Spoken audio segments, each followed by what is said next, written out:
When we were filming Twilight, none of us had any idea how big it was gonna be. We didn't know how well it was gonna do. And it was amazing. I wasn't expecting it, but it's strangely nostalgic because we've all changed a lot. It's been like a whole year. Kind of coming back to like a whole nother party, but the same venue. I hadn't really left the kind of Twilight bubble for about 2 months, and so it's strange. It kind of just feels like a continuation. We are having a great time.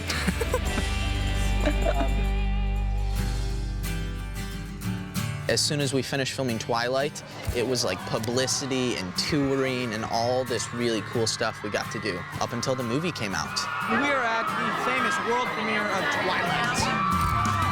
I don't think any of us saw it coming, so it was a real crazy journey. Unless you've been living under a rock for the past year and a half, everybody knows what Twilight is, and it's quite extraordinary. I've done a lot of movies, and I've never had the response that I've had with Twilight. I mean, it's very humbling to be in a crowd full of thousands of people cheering and screaming because they're fans of what you do. It's been an amazing journey. We all became kind of a close family, so that's definitely been really fun. Twilight gave me a lot of opportunities to walk into a lot of doors that I couldn't have before. It's been incredible. On the one hand, my life is totally the same. Like, I still just hang out at home. Only now there's a Twilight world, then your whole life is different. Then you're sort of, you go out to run an errand and you find yourself signing autographs, and that, of course, didn't happen before. My life has only changed in that, when I go to a big convention for Twilight, or if I go to a press junket or a press tour or whatever, then it is a bit more large scale than I'm used to. The massively enthused fan base that we have, it's like the ultimate driving force. Yes. It's very humbling to have someone want your autograph, want a picture with you. Every time something happens, I try to think, well, you don't have it as bad as Rob.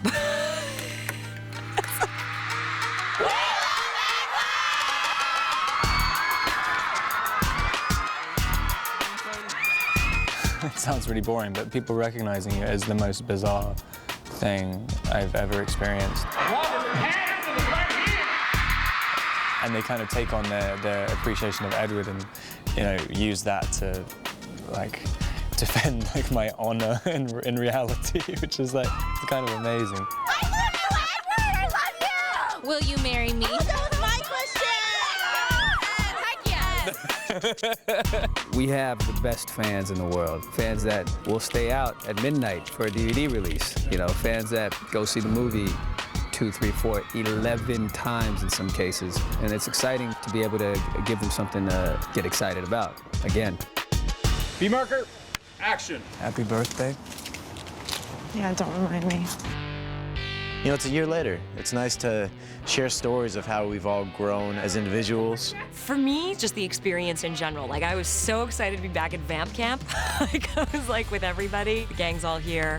Everybody's been off doing adventurous things and working other projects, so it's just really great to see the family come back together. I can't even call it a family reunion because family reunions feel like, oh, I haven't seen you in so long. I feel like it was just yesterday we were shooting. It does seem like deja vu in a way, but the good thing about the cast is we're all really close, we all really get along. It's hard to find that, but we got lucky. And, as actors, it's kind of cool to start off already kind of comfortable with the whole thing. We're picking up where we left off. There's a flow. It feels very natural. At the end of the day, this all started with Stephanie. She created this world, and we all just feel incredibly grateful to be one of the pieces that's bringing it to visual life. When we were shooting the first one, that's what our goal was, to make a really good movie and have the fans want more, and they spoke up, and here we are shooting number 2. And now for New Moon, it's really exciting to be back with the team, be back with the cast, work with our new director, Chris Weitz, and be a part of something this crazy.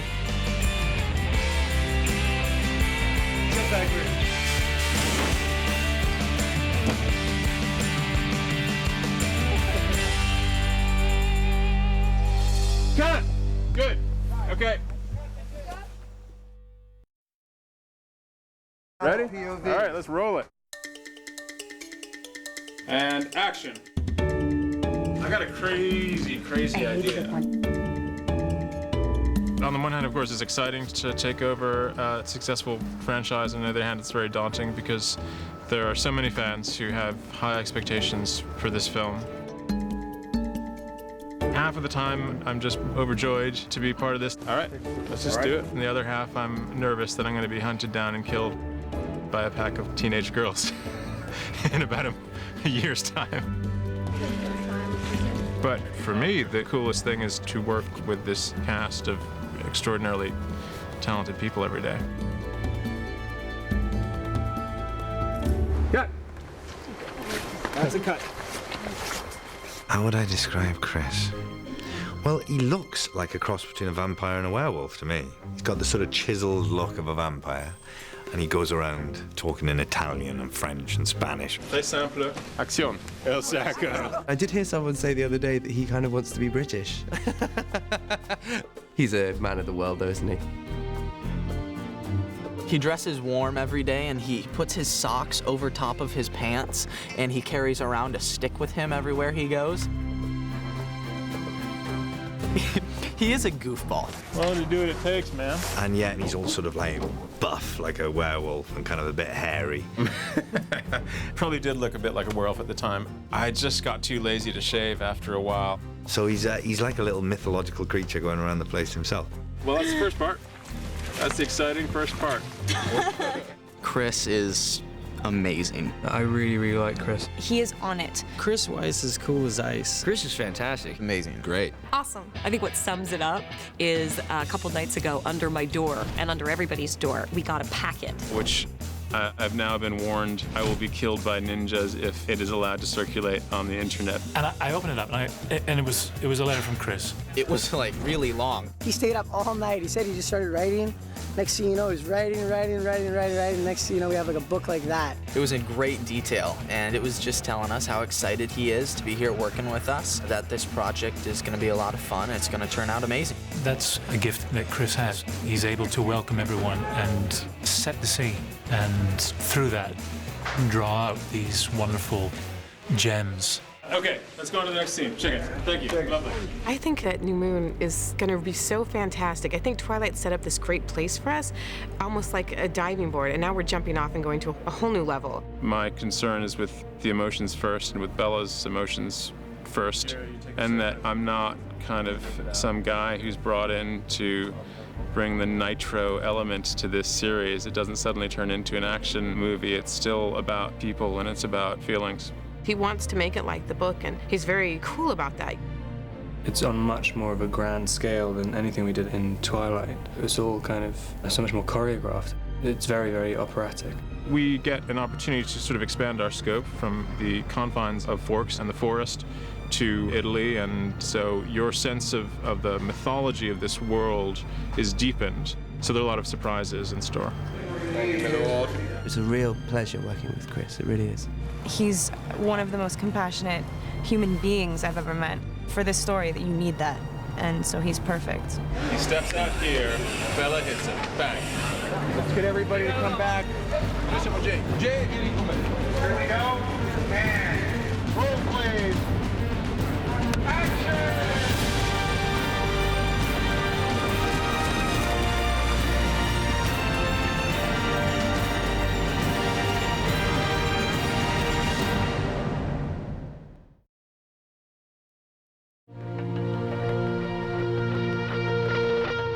When I finish a set, and everybody walks into the set and they say, oh, it's great, it's beautiful, of course that's nice. I don't really care about that. I certainly have gone ahead on this with some trepidation because it's a huge thing. All I care about is that the drama that the actors and the director are trying to assemble in front of the lens, that is cradled in an environment that's perfect for what they're doing, for who their characters are, and for the story that's trying to be told. Everything beyond that, I'm just simply not interested. I'm lucky enough to have gotten David Brisman, who's an excellent production designer. The whole idea is to experience the full kind of range of emotional texture.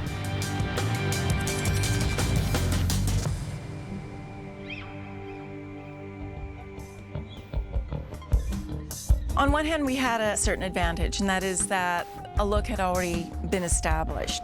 So what we wanted to do with Bella was just to show something that indicated a little bit more maturity on her part, because she was moving from grade 11 to grade 12. Chris is a different director. He was looking for a different palette world and a slightly different mood world. So Bella's nest that we were trying to achieve here had a little bit more warmth to it that existed as the location in Portland. So here we had to build the interior and the exterior. But there's this enormous sequence that involves Jacob sort of parkouring into her window, and it's one of the most important scenes between them in the movie. In the first house, if you look very, very carefully, there's a flicker of a moment when you can see actually that side of the house and there's no bay window there. So it was worth it to deviate from the old diagram to find the diagram that supported this little bit of storytelling. The Cullens house was even trickier than Bella's. In the Cullen house, it was more like adding to an existing puzzle. In the first film, you actually do see the exterior fairly clearly. What we tried to do was bring that very specific palette of the exterior into the interior, and that was a way of knitting those pieces together. Primarily, Edward was dressed in a two-piece suit with a dark blue linen shirt. It took a lot of time to come up with the formula for creating that suit. I tried to find a fabric that wasn't contemporary, something that was interesting to look at because he was going to be wearing it all the time. We then followed a very contemporary cut for the suit, so we had his suits made for him. I just think it looks great. With Jacob's house, we found this fantastic location. Chris knew when he saw it that was the place he wanted to be Jacob's world. The fellow who owned the house built it when he was 17 as his sort of ideal cabin. Everything seemed perfect, but it was a greenhouse. It was really, really beautiful as a greenhouse. So I struggled with that, but there's a desire in the fan base to really keep the red of Jacob's house. So we photoshopped and looked at how it was in red, and it was still pretty wonderful. So we ended up painting the whole place red to match the book. When we were dressing the werewolves, what we wanted to do was to find something that made them look sexy. We knew that we had to put them in cutoffs, but it wasn't going to be short shorts. Again, with him, we also wanted to show him moving from being a boy into a young man. So we shortened all of his shirts. We took in his tees to reflect the fact that he had these new great biceps. You try to maintain a coherence so that nothing seems unrealistic or bizarre, and when we go to Italy, the key is to cast it and to design it in such a way that it doesn't pop completely from the story, but it's still an integral and beautiful part of the whole thing. At the beginning, the numbers of extras that are going to be part of our massive Italian festival scene were to be determined. It started off as 350, then it grew to 400, and then someone asked me, well, how many do you really think you can do? Well, now it's 700. We came up with a simple formula that we thought would be almost like one size fits all. We also found an interesting shape that was a little bit more foreboding. So we're doing 20 of those. My assistant took samples to Italy, and I leave on Thursday, and hopefully I will see 700 costumes ready for me. We were basically able in pre-production to make a tour of the 10 most gorgeous hill towns of Tuscany and Lombardy. The choice of Montepulciano as our Volterra was a sort of big discussion, and we really worked on that to get it right. When we were going around and looking at towns, I was watching which things Chris would respond to. I could see what he was thinking in symmetrical terms. He was doing the Renaissance version as opposed to the sort of kind of used up realm of Gothic vampires. With the details on the interior of the hall, we ripped off shamelessly from quite known examples of Tuscan architecture. There's a lot of green and white marble used in various Tuscan cathedrals. The story posited an endless corridor, and because we now have CG technology and can actually create endless corridors without a lot of effort, I was intrigued by the idea of doing it within real architecture, where there's no question that there's actually architecture that the actors are moving through, so that where you begin, you cannot see the end. The key point that Chris wanted to impart was that the Volturi were very elegant. In the 21st century, we tried to make them as dark as possible, with the character Aro being the darkest of all because he has the most power. In the 1790s, I did the reverse, and I tried to make Aro the lightest of possible so that we could then see him at the top point of that triangular color palette. The idea of inscribing Latin in the hall was something that came from Chris. He just loves the idea of languages. So there were a few specific Latin sayings that he came up with and wanted us to include, but you know, we went to town. I sort of selected ones that seem particularly suitable. They do refer to this story. There's nothing in there that says, you know, give me all the money in the world or write a check to my father. One of them says the law above all things, and another says your death is my life, and another says life is short, art is long, which is kind of an interesting one in terms of making films, because you know that when you make a film, it's gonna knock around for a really long time. Bing. Single. Him down to her. Single. This is actually Bella, believe it or not. Yeah, help her up. You're okay. No, now we're getting out to get out of the scene here. Let's get out. Up you go. This film has, at its heart, romance. The nice intersection between Stephanie Meyer's storytelling and Chris Weitz's directing had to do with finding the sort of aesthetic component to romance. I think we were pretty successful. You know that the film is probably going to live longer than you are, and in fact will achieve its own life.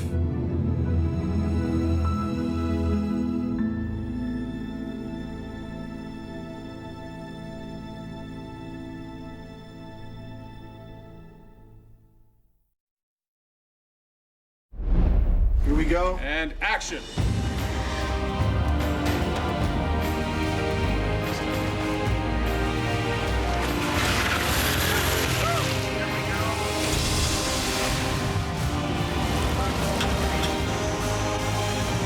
And rehearsing. Catches bad dreams.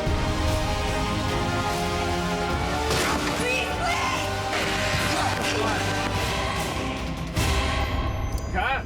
All right, good. Let's check that. Hey guys, it's Taylor Lautner. We're in the rainy, cold Pacific Northwest, and it is the first day of filming of New Moon. Guys ready for rehearsal? Your shoes up. The whole motorcycle stuff is basically the development of Bella and Jacob's friendship. Really, it's Jacob kind of putting her back together in some way. Action! Where the hell have you been, Loka? Huh? He grows up overnight right in front of her in a time where she actually desperately needs a void to be filled. And yet, the sad thing about it is that even when Jacob is helping Bella pick up the pieces, as it were, it's sort of so that she can ride off and go see her vampire ex. Wow. Okay. They don't help you much. No, they do. Oh, yeah. I'm just actually kind of... That was acting. What are you really? We begin to suspect that there's something odd going on with Jacob when he can very easily lift this motorcycle out of the truck. I suspect Taylor could have done it actually, because he's made of muscle, but it's a very heavy piece of metal. You have to lift it on a kind of a winch system. It sounds very straightforward, right? But at the same time, you want to make it seem as though it were physically possible within a real world. Dude, when did you get so strong? Takes multiple shots at it in order to make sure that it's not sort of floating up in the air away from his hands and doesn't look as though it's still attached to a pulley system. So that kind of stuff, although once it's finally done, looks like the easiest thing in the world to have done, is very tedious and time-consuming. Cut. Good. I think we got it. We started out with a bang, and Bella delivered the motorcycles, so we'll catch with you later. Today's the big day, Bella. The Romeo and Juliet essay due? Wherefore art thou, Bella? Today is one of the earliest scenes in the movie. I believe this is the introduction of us little high school kids. Yeah. Bella just driving up and, you know, we're just goofing off. Like usual. And then, you know, then the Cullens come and then ruin our day. Yep. Yeah. We want to try to set up this specialized shot that I wanted, which is through the viewfinder of the lens and then take it down, and then you see that they're set. Let's just give it a shot. We can do that. Yeah. We can do that. Happy picture. Cullen down. Oh, good. Cullen's here. Yay! See you later. Sweet ride, though. Happy birthday. Yeah, don't remind me.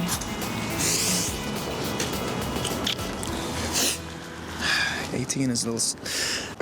Oh, sorry. I can't remember anything today. Let's do one more, if you're okay. We'll do one more for safety. All right, one more for safety. The 8-8. I love it that I don't have to use it. Your birthday this weekend? It's my birthday right now. Today? Yeah, today.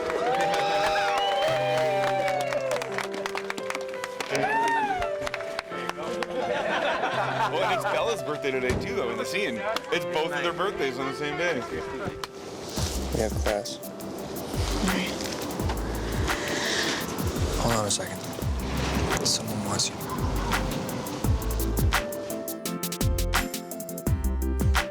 Happy birthday. I saw this the other day. Thought of you. Catches bad dreams. Good. Very nice. Cut. I like it. I like it. We're checking. On Bella's birthday, she's becoming more and more aware of her own age, and it's weighing on her very heavily. So she's not too excited to go to her birthday. It's the catalyst for her breakup and like her biggest nightmare, which is Edward leaving her. Show me the love. It's a sort of ideal birthday party, and in the minds of everyone involved, it's all beautifully decorated and everything, and everyone's very happy, and Edward's looking at her thinking, she can become part of my family and my life, and maybe this can work out. Of course, it kind of just inevitably falls to pieces. Sorry. No, it's you. It's fun. It's fun. And jump backwards. Edward is able to stop him, but he comes back and keeps going, and it takes nearly the entire Cullen family to drag him down.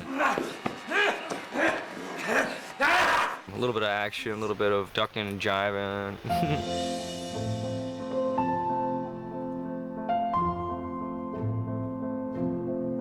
When Jasper is thrown and when she is thrown, if you look very carefully, you'll see that none of the people there are actually our first unit actors. Hi, my name's Crystal Dahlman. I am the Bella's stunt double. She goes flying backwards into the painting on the wall and the glass and all the flowers and all that stuff. Against this lovely table behind you, it's decorated with a whole bunch of breakaway items. If you were to sneeze, they'd just shatter. Go! Not bad. Good. Now we're moving on to where Edward pushes Jasper backwards into the piano. So this is the piano. Some guy falls on top. We've got a breakaway lid, which is scored underneath to make it easy to break. This is just overhead shot for the confrontation going back. The ratchet system itself is combined of a pneumatic cylinder that we have mounted up in a special spot. Then we have cables that run to the guy, launching them about 15 feet backwards, about 5 feet in the air, and we land them precisely on a piano. 3, 2, 1, go!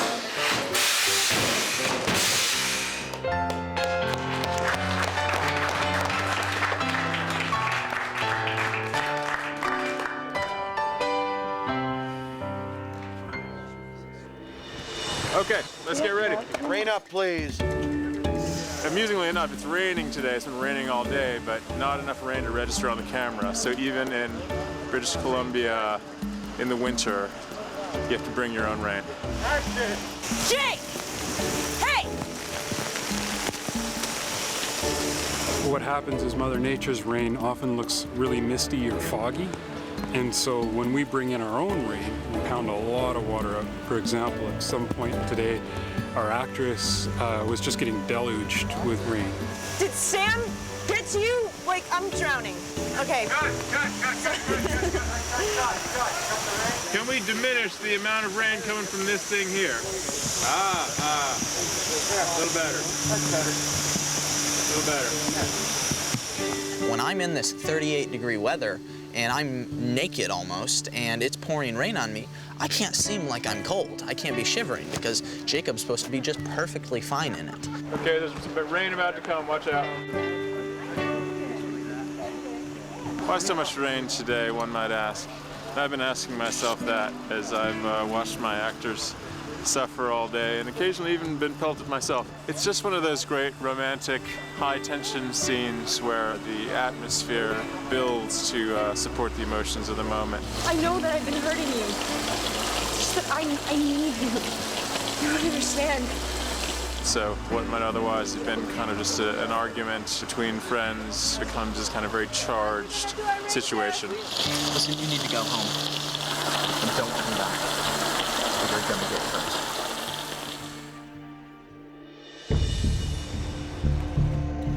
Hey guys, it's about 8 in the morning, and we're filming the scene where Jacob runs out of his house, jumps over the fence, jumps over the little creek, and goes to protect Bella from Paul.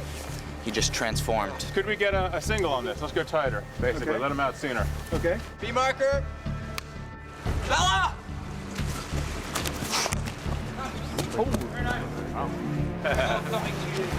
Nicely done. How are you holding up? Good.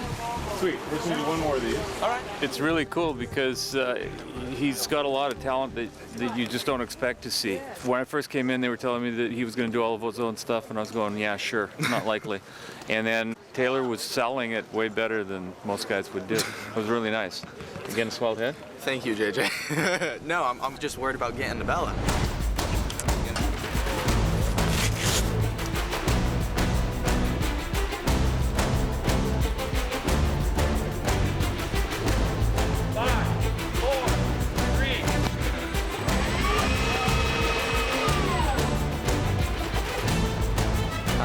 Hopefully I look as good as Zach. He was running quite fast there. I'm all wired up, actually. I got my harness on right now. Bella and Jacob are running towards each other. Bella thinks Jacob's gonna grab her, wrap her up in his arms, and Jacob's right over top of her. 2, 1. Ugh. There's wires and they're hooked up to your hips, so it's all pulling just from the groin area. So it's kind of dangerous. But in the moment, I'm not thinking about the danger involved. So I got so much adrenaline going that it's quite a bit of fun. I get jolted up in the air 10 feet. I stop and have to freeze there. So then when it's all edited and put together, they're gonna take my body and convert it into the wolf's body. Poof. It's really cool. The stunt work is one of my favorite parts. Go down. Don't be afraid. I'll make it quick. We're out here in the middle of nowhere getting rained on, as usual. We're shooting the scene where Bella tries to recapture the feeling that she had when she first fell in love with Edward by going to the meadow. Only the meadow has become kind of a sad relic of its former days. And there she meets the vampire Laurent, who she thought was friendly to her and her cause, but who turns out to be something much more sinister. All of this is going to be seen in the next shot when we 360 around her. I wanted it to feel as though he was stalking her, swimming around her like a shark, basically. Do the Cullens visit often? Why? Yeah, absolutely, all the time. So we made the decision to have a visual component to the hallucinations that Bella has in the book. We'd be shooting the actual scene, and I'd be there as a reference for Chris, and then we reshot all of my stuff on a kind of robotically controlled camera with a green screen later on. Rob, can we move you to your left by, yeah, there we go. Perfect. So strangely, what you do is you're in the location, and then you put a green screen behind him, which takes away all evidence of the location that you're actually in. But what it does give you is the light that's falling on that particular moment of that particular day. These green screens are designed to be lit with ambient light. We're shooting in such a way that it's going to give us a lot of versatility later when we do the effect in post. And action. I tried not to do too much in the reference. I didn't want the apparitions to have too much of an impact on the scene. I was trying to make them all very subtle, so... Why? We didn't want him to look like a ghost in every other movie. We wanted to apply a very specific look, which was going to end up looking as though he were kind of a flickering candle flame or something like that. That was the metaphor that we were going with, that Bella was maintaining this kind of love for him in her heart. Cut, that's very nice. Good. I like it.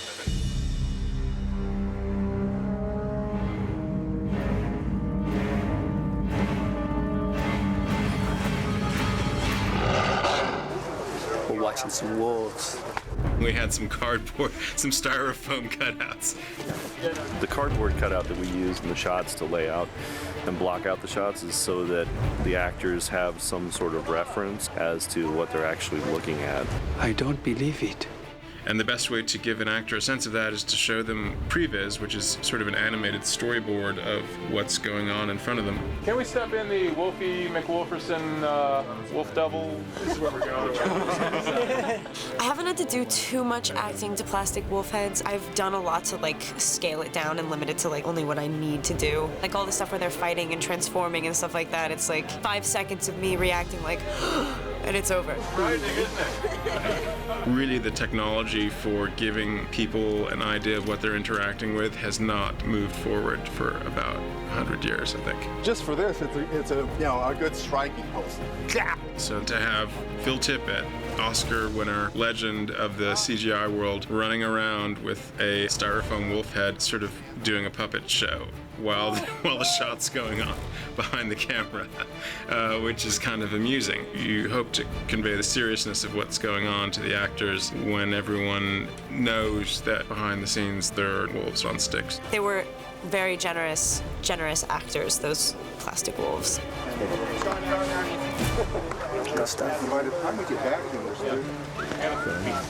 Hi there, this is Cyrus. We are in New Moon. We shoot in this park in Coquitlam, but it happens to be there's snowing today, and I don't know how we're gonna fix that. Merry Christmas. It's April 1st.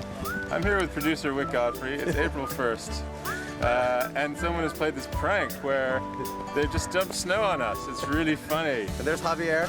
Javier, will this match yesterday? Perfectly. No problem. Yeah. No. It's a good. The DI is perfect for me. Yes. This is what we have. Bella, now in the snowstorm. And I thought I had seen everything, but this is April 1st. April Fools. Snowball. This is what we do when it's snowing. We go inside and we shoot on a green screen stage, which is a barn. Now no more snow problem. It's sort of like a snow day at school. It's like, well, there's only so much we can do. And so we ended up going there to shoot all of the traveling shots in the cars, which end up looking as though you've shot them on location, because then you map reflections onto the windows and all kinds of incredibly complicated stuff to make it look as though you hadn't shot it in a green screen stage in the first place. And action. If you had a normal boyfriend, he wouldn't have flung you into a table full of glass bowls. If I were a normal boyfriend, I wouldn't have to resist the urge to kill you. Stop. I don't want you to be normal. I want you. 108 degrees over here. It must be nice. Never getting cold. It's a wolf thing. It's not. It's a Jacob thing.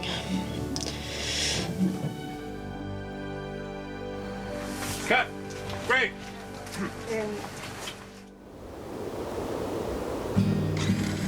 Slowly release the clutch.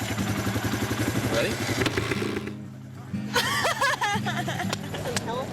Coquitlam. We're in Coquitlam right now. I'm loving the view here in the middle of mountains, and we are filming the dirt bike scene.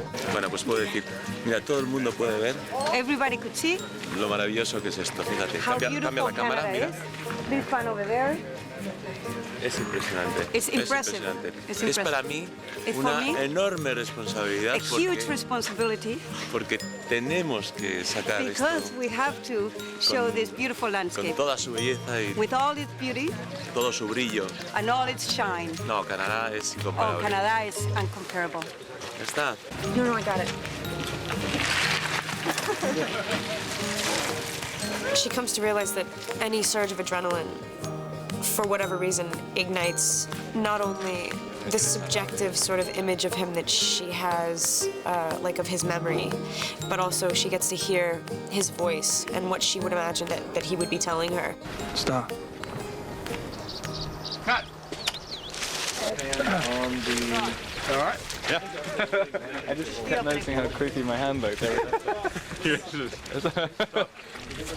stop. Me, stop. Stop myself.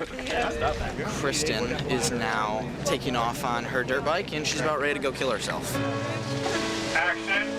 We were dragging Kristen very carefully on a special trailer that had space to mount cameras and monitors to tell how the action was going.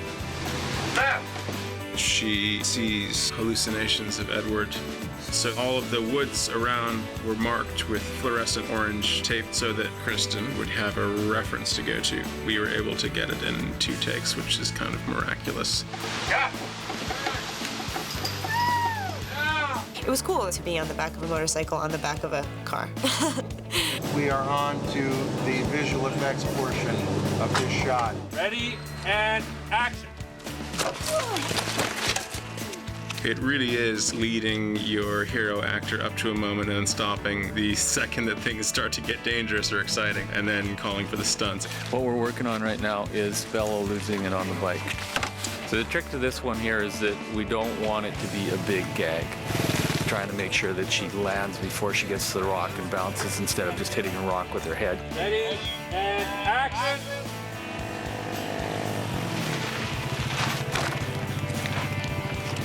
You okay? Guys, give her a big hand. Let's check the gate on that.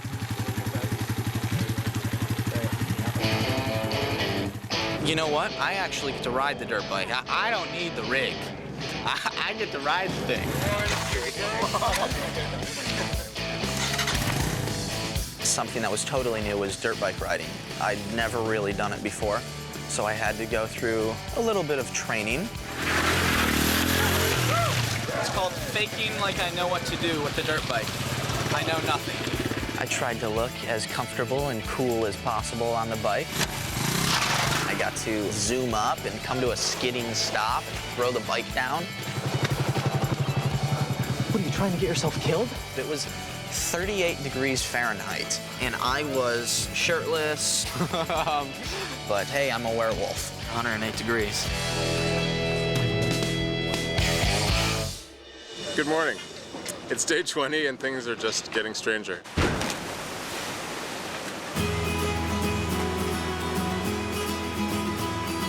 I'll be directing in a wetsuit. In a gesture of complete futility, but fellow feeling with the actors. That was fun. The water starts rushing into it, so there's a long second of like... We are shooting the elements of Bella having jumped off the cliff in the book and backing into a rock, which knocks her senseless for a bit. Ready? Here we go.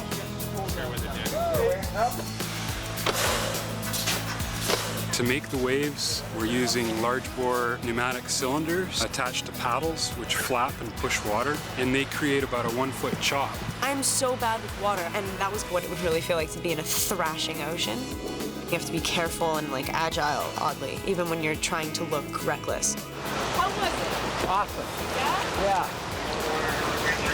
To create the rogue wave, we have a dump tank, which is 2 sea cans on top of each other. We unload about 3,000 gallons of water in one shot.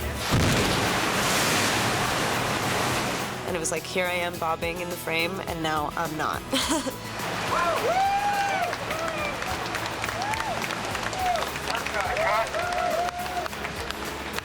And then I got really sick, as you can probably hear in my voice. Yeah, I like stunt work. Kind of scary, though.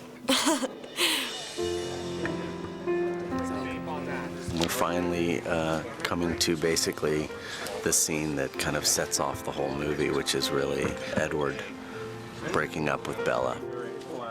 It's a very emotional scene. Both actors have really prepared, and so you really want to give them the space and the time to do their best emotional work. We have to leave, folks. Why? Anybody who's ever been broken up with or had their heart stepped on, ripped out of them, you question everything that you have based your whole life on. It's like, is anything real? Because nothing could be more real than this, and now I'm wrong. Be like I never existed. Don't. Bye.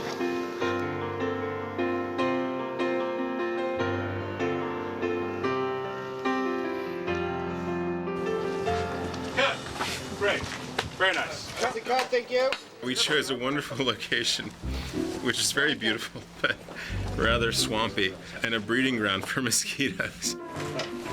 I've never seen so many mosquitoes in my entire life, and giant ones as well. I could just tell when a mosquito just landed like on the end of my nose. Sucking blood from the apparently bloodless Edward.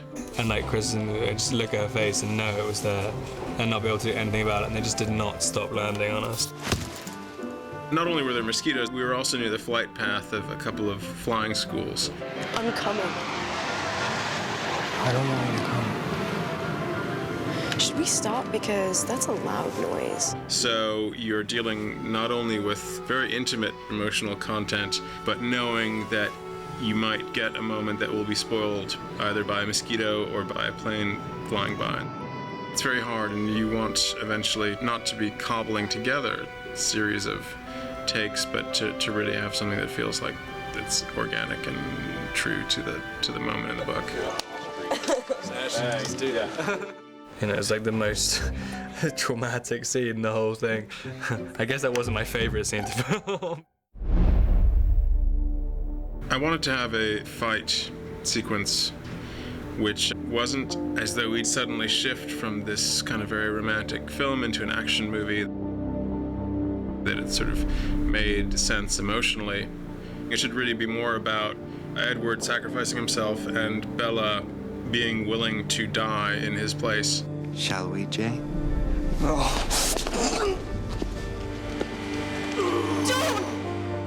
Try it on me! There's a moment when I'm able to read all of Edward's thoughts and feelings, that I get a hit of the intensity. Her blood appeals to you so much. How can you stand to be so close to her? That's the drive of this story, is that intensity. It should be more about that than about how cool the fight scene is. All right, here we go. Picture up. He doesn't have a hope in hell of winning the fight. Mostly it's Edward getting the crap kicked out of him. 3, 2, 1, action. You bring him up into the sitting position, then you drag him back and up.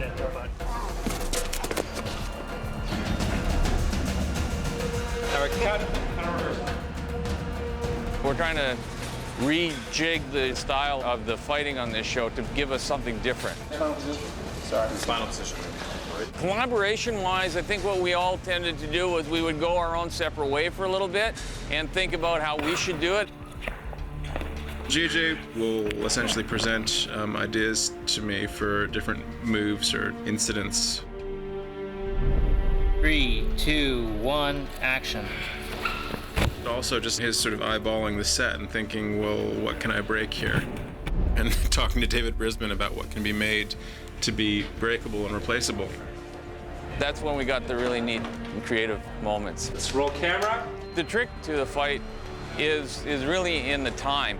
We're shooting it at 96 frames per second, also shooting Bella's reactions at 96 frames per second. So we have both the human perspective on the fight and the vampire perspective on the fight. Mostly it's about trying to keep everything big and flowing and open so that when we speed up, it looks good.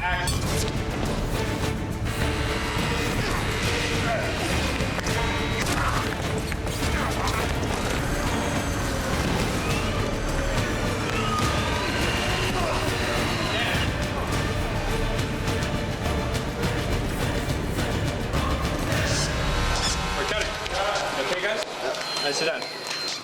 Which was fun though, I mean, it looks cool.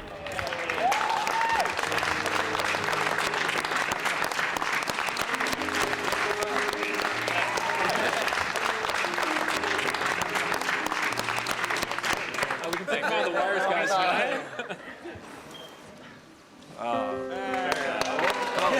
There we are.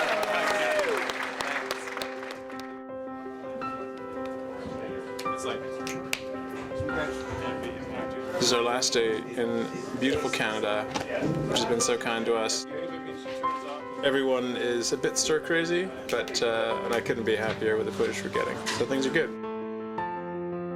We are towards the end of the movie. Jacob's coming back to beg Bella to not allow her to go to Italy. So here we go. Let's go get the job done. There's a moment of a near miss between Jacob and Bella. All right, here we go. Last shot in Vancouver. And action. Yes, we do. Bella.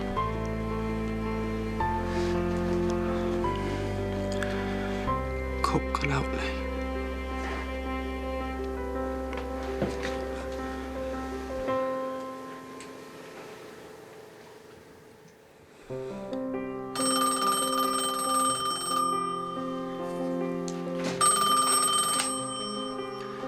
Swan residence.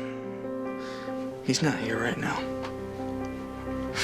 He's arranging a funeral. Cut.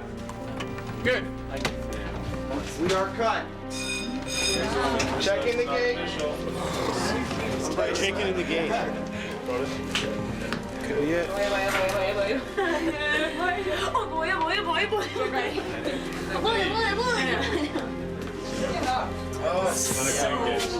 Waiting for the clear gate. Waiting for the clear gate. Gate's clean. That is a camera wrap. That's a camera wrap, everybody. Yes! Yes! Camera wrap, thank you. Thank you very much, everyone.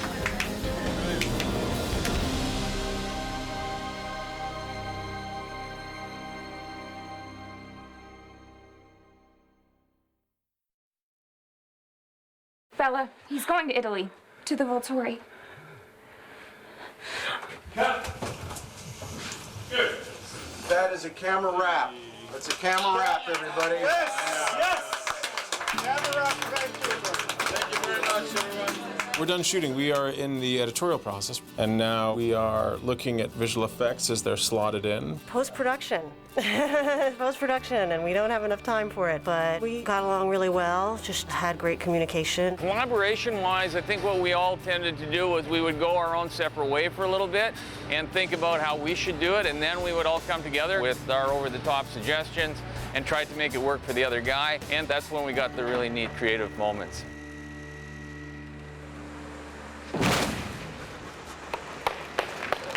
Helped out a long time. We are shooting the green screen element of Victoria diving, escaping the wolves into the water. We're doing what they call Russian swing. We've got the stunt woman up there swinging, diving into an airbag. Look, my stunt double Atlin made me a t-shirt that says Team Victoria.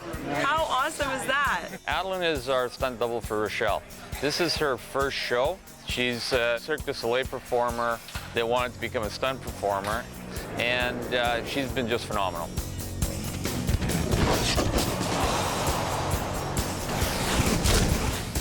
Well, I've actually been surprised at how much action there was. As soon as we started putting things together and creating, it just seemed like there were plenty of opportunities. So we ended up doing a lot more and really pumping up the action on this show. Today we're at Vancouver Film Studios, shooting an element for the cliff diving sequence. This was always going to be the most logistically complicated thing to do in terms of putting together the final shots. It involves CG water, no easy task. We have the actual cliff called Parthenon, which second unit shot with doubles. You have the edge of the cliff, which is actually Capilano Dam in North Vancouver. We have a stunt woman who jumps into an inflatable green bag from a great height. My name is Laura Lee Connery. I'm a stunt woman. I'm here today to do a 70-foot high fall. And 70 feet is pretty high.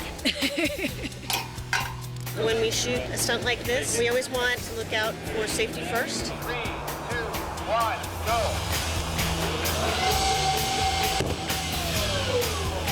She is free falling. She's got no wires on her, and the camera connected to it are winch lines, and that's operated by controls that we'll have by the monitor. It'll look like the camera is dropping as fast as she is. Roll camera. Here we go. Ready. 3, 2, 1, go.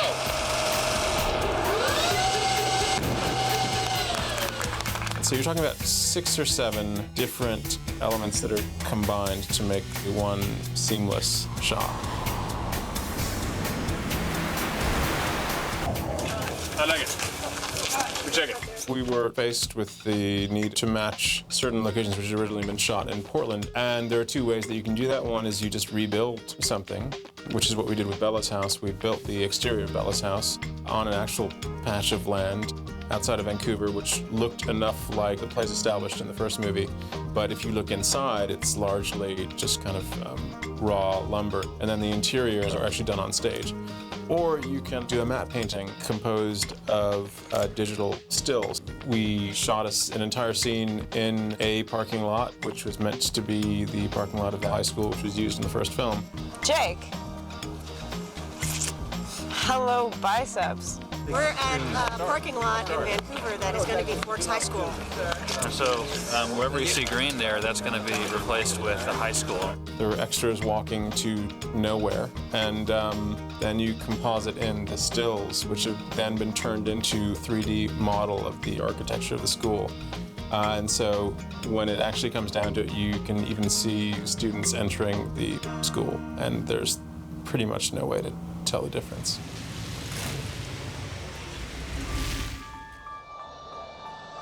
The vampire skin effect, that's the big one for us.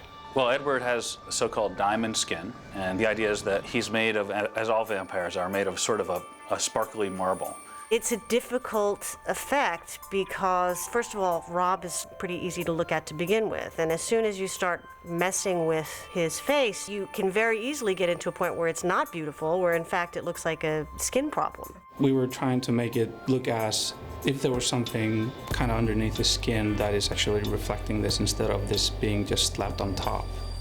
We looked at a piece of marble, which is a kind of marble that you might even use in kitchen countertops. And when you turn it in the light, each of these facets will catch the light and shine it for a very brief moment, so it creates a sparkly effect. So we were trying to sort of imitate the look and feel of that kind of marble. Action. And we'll actually shoot Rob in the environment, but we'll put a lot of tracking dots on his face and chest and hands wherever we see his skin in the sunlight. And we've scanned his face and body. So we built a 3D version of him, basically. I got to stare at lots of Edward reference for a while. I might be the envy of some people for that. And basically, we created a 3D version of him, tracked all the shots where he had diamond skin, and then our effects artist did effects on the 3D geometry, and we just put it on top of him. It's a very delicate balance of finding something that gets the feeling that Stephanie described of diamonds, you know, glistening in the sun. You will feel nothing. I don't believe it. We also helped establish some of the vampire speed look. Vampire speed was kind of a weird fluke. They shot the shots at varying speeds, and not really sure, I think, at the time they were shooting how it was going to get treated in the end. We submitted at one point a daily with a broken comp on it, where there was some weird smudging and blurring, and the director kind of latched onto that and liked that look. And when we went to try to reproduce it, it was a busted script, and we couldn't reproduce it. So we had to launch back into kind of trying to recreate this look. And we ended up with something a little bit different, but that's kind of was the genesis of it. For the wolves, you try to deliver a character who can express emotions without it being sort of cartoony, and that's what Tippett's people are great at. The material calls for these things not to be like histrionic or hyperactive classical monster movie werewolves. They have to behave, you know, like real wolves in the field, except they're 3 or 4 times the size of normal wolves. Our job is to basically climb inside the skin and find out what it is to be a wolf. The pre-work started with actually going out and trying to find some real wolves that we could get some good, solid reference off of. These are the timber wolves that we basically got to hang out with, and you don't quite get their scale until you're standing next to them, and they are really foreboding characters. You could really see the dynamic, and you had the alpha that was very personable and kind of the ambassador, and then you had the beta that was like a little more mischievous. You couldn't turn your back on that one and take your hat or your cell phone or whatever. And then the third one was always a little bit skittish. That was really interesting, that just purely animal dynamic. As they are personifying the minds of the human characters, these things actually have to impart what the actors were bringing to the roles as well. They're built from the inside out, so basically a skeletal system, is created that has, moving joints that can be animated. And on top of that, there's muscles that can flex, and skin, layer of skin, and then fur. Each wolf has a set of these features that we've built into it to individualize them. We went through several iterations of kind of scaling different features, making some ears more pointy, longer, shorter, snout longer, shorter. I think there's a balance between getting caught up in the minutia and trying to get the character right. And there were a lot of parts, like there's a different fur type all over a wolf, from his mane to his tail to his back to his flank.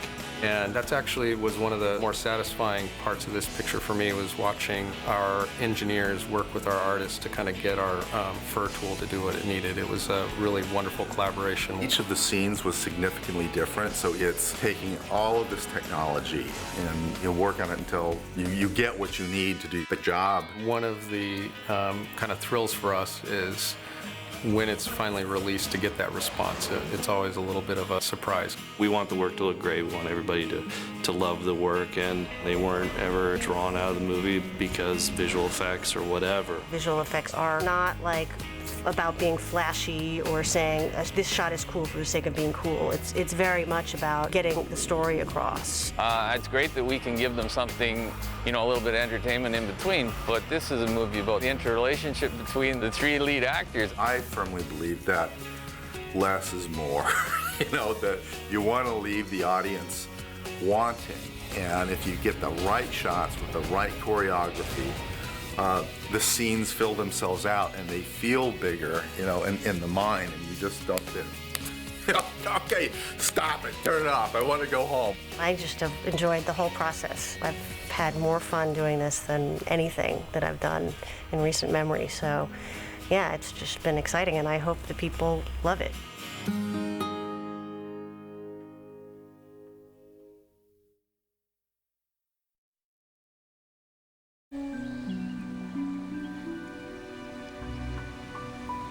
I belong with you. No, you don't. I'm coming. Bella, I don't want you to come. Bella, I don't want you to come. Bella, I don't want you to come. Bella, I don't want you to come with me. I'm Peter Lambert, and I'm the editor of the film. I've been working on the film since 6 weeks before shooting. I talked with Chris about ideas about how transitions might work from one scene to another. I cut storyboards together to see what they'd actually look like and played them with music and sometimes bits of dialogue or subtitles. Then through shooting, I was working the whole time in order to have a working version of the film by the end of the shoot. Every scene in the movie will be shot from a variety of angles, numerous times. And our job in editing is by cutting from these shots regularly to construct a scene where every moment is played out in the most dynamic or emotional or funny or moving way possible, and which is most befitting for where that scene fits within the whole movie. Bella? Bella? Bella, I don't want you to come. Changes things. A lot. Quite often, we make a decision that the way it was played out in the first place isn't the best way to do it. Or the way we originally imagined it and the way we originally edited it, we'll get an idea and think about maybe trying to change it. There's a moment in the film, towards the end of the movie, when Arrow, the head of the Volturi, is about to kill Bella. And in the original version of the scene, he moves his hand into what we call the kind of high-five karate death chop in order to kill her. But fairly recently, after actually discussion with Stephanie about that moment, a couple of ideas came up. One was that it would be very cool if, when Arrow says the line, "If only it were your intention to give her immortality," we should have like a beat where Edward is almost given the opportunity to say, "I will make her immortal." So it's like an offer that just hangs there. But the other thing was, we kind of thought that maybe the high-five karate death chop wasn't the most scary way of playing that moment, and that it, we didn't want it to look in any way kind of pantomime-like. So through stealing parts from different parts of the dailies, we can construct a different way of playing it out. Something more like this. Wait! Bella will be one of us. I've seen it. We began with a 3-hour assembly of the film, and a lot just went out just through cutting out the unnecessary sort of more lingering, breathy beats. The other thing that happened is that we find scenes that not only we think are unnecessary, but very often we feel are actually distracting or going against the way the overall story is working. And we now have a final cut which is just over 2 hours. The date of the release of the film has been on our minds from before shooting, which has been incredibly exciting. We've wanted to show little examples of what we're doing to fans throughout the shoot and throughout post-production, and that's meant that we've had to be turning over sequences for visual effects from a very early stage. When a big visual effects sequence or a big set piece is shot, it comes to me with just very basic elements. And generally, in the case, for example, of a wolf fight, that will be a series of shots of just empty fields or meadows. And it's our job in the first stages of editing to construct sequences and to use our imaginations, basically, in order to work out what might be going on within those shots.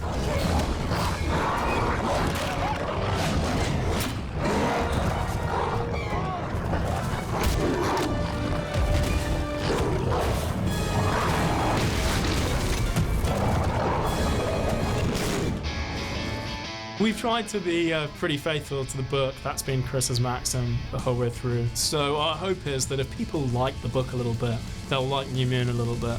And I think people hopefully will appreciate that shots which could have been held 12 frames too long have been cut in exactly the right moments. At the same time, you're editing together the movie, and you're working on the music, and you are working on the sound effects, and all kinds of other processes are going on.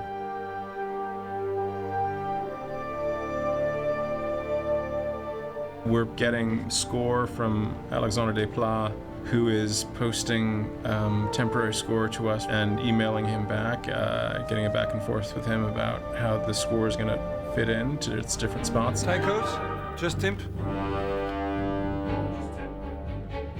Alexander, our composer, made a temporary version of tracks which will eventually be recorded, and Chris will go to London to the recording to be there for that. We've got the London Symphony Orchestra playing for us, one of the greatest orchestras in the world, so the amazing thing is how quickly they get it. There's a lot of minutes to record, 80 minutes of music. Sometimes when you watch a film, you don't realize that there's so much music going on behind the dialogues and the action, but it's a huge part of the post-production moment. The idea was to have it all be through the main character, Bella's point of view, so that no matter what theme was playing, they all kind of locked into one another. Now, from 56 onwards, the piano will be a leader. We just recorded the final scene when Bella says goodbye to Jacob and Edward offers to marry her. So it's quite a big scene. Music is another actor. My main goal is always to bring to the audience what is not on screen. I think the subtext, the unspoken is more important in the music, because only the music can bring that in a very subtle way and subliminal way to the ears and to the heart of the audience. Once we've got this, we have all of our kind of contemporary, pop or rock, or whatever you want to call it, indie tracks that are also going to go into the film. And I go back to Los Angeles, finish coloring the film, which is, I'm doing digital intermediate, so that we're doing sort of the same thing with the colors of the film that we're doing here with the music of it. Okay, wait, let's see the top again. We've taken everything into a digital atmosphere, and we're manipulating pixels. With our modern technology, we can dynamically affect different parts of the image. We can change the color of backgrounds. We can make a forest more green. There's really not much of a limit to what we can do when we've got a good colorist. And then 2 or 3 weeks of mixing all of the sounds together so that the score fits in with the dialogue and the Foley artists work to, make the opening of doors and footsteps and all that kind of stuff, and just make sure that everything works harmoniously. Go home. And don't come back. Or you're gonna get hurt. I hope that audiences will love New Moon if they're familiar with the books, because it delivers on what the book does to them, and that it's a kind of a vision of the book that satisfies them as a reader, with action and romance and all kinds of good stuff that people used to go to the movies for. But that's for them to say, not me, I think. It was a fantastic experience for me making it. I learned a lot.